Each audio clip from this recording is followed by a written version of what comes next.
বাবা কোথায় গেল? আরে ও বাবার সাথে কথা বলছে, আমার নামে আবার নালিশ করছে না তো?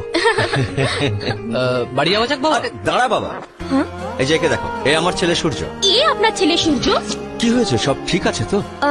সরি আঙ্কেল, আসলে আমি যাকে ভালোবাসি না সেই ছেলেটার নামও সূর্য, কিন্তু সেই ছেলেটা আমাকে ভালোবাসে না, তাই নামটা শুনে। শোন সূর্য, একে রিজেক্ট করেছে, কোনো হাদা গঙ্গার আমি হবে। একদম ঠিক বলেছেন আপনি। ওর তো হাত পা ভেঙে দেওয়া উচিত। শোন, হয় ও একেবারে অন্ধ, আর না হলে তোর মতো পাগল। থামলেন তো না আঙ্কেল, কন্টিনিউ। যদি ওই হাদা গঙ্গারামের সঙ্গে তোর আবার দেখা হয়, কানের নিচে কষিয়ে দিবি একটা। বাবা হয়তো ওর কোনো প্রবলেম আছে, ছাড়ো না। এমন কি সমস্যা থাকতে পারে? এই মেয়েটাকে মিস করলে সারাটা জীবন পস্তাতে হবে। 2-4টে গালাগালি আরো দিন। স্টুপিড অকর্মা অপদার্থ হাদাটার সঙ্গে আবার দেখা হয় না, তো ওকে বলবি জীবনে কিচ্ছু হবে না। হয়ে গেছে? হ্যাঁ, আপনার মিটিং শেষ হয়ে গেলে আপনি আসতে পারেন।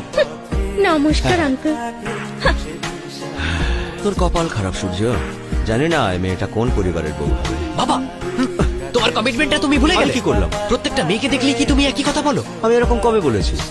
মন্দিরে তো ওই মেয়েটাকে দেখে একই কথা বলেছিলে। এটা তো ওই মেয়েটাই রে সূর্য। আচ্ছা হ্যাঁ হ্যাঁ হ্যাঁ, কি বলে তুমি? আমি কখন কি বললাম? আমি বললাম এটা ওই মন্দিরের মেয়েটাই। বাবা কি হলো? তোমার সেন্স অফ টাইমিংটাই নেই। অফিস যাবে না নাকি? রব তো তুই করবি আমায়। তুমি কি স্কুলের বাচ্চা নাকি যে তোমায় ড্রপ করবো? আমার অনেক কাজ বাকি আছে, তুমি যাও।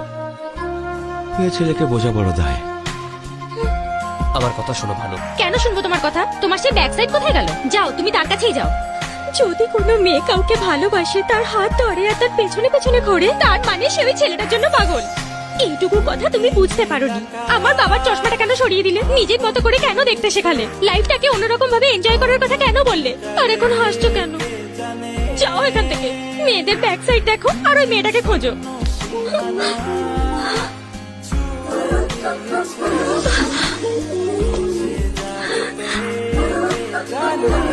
কি হলো? একবার ওদিকে হেঁটে যাও তো। হ্যাঁ? যেটা বলছি সেটা কর, ওদিকে একবার হেঁটে যাও।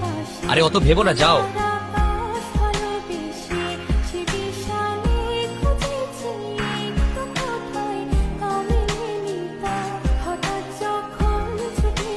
দাঁড়াও।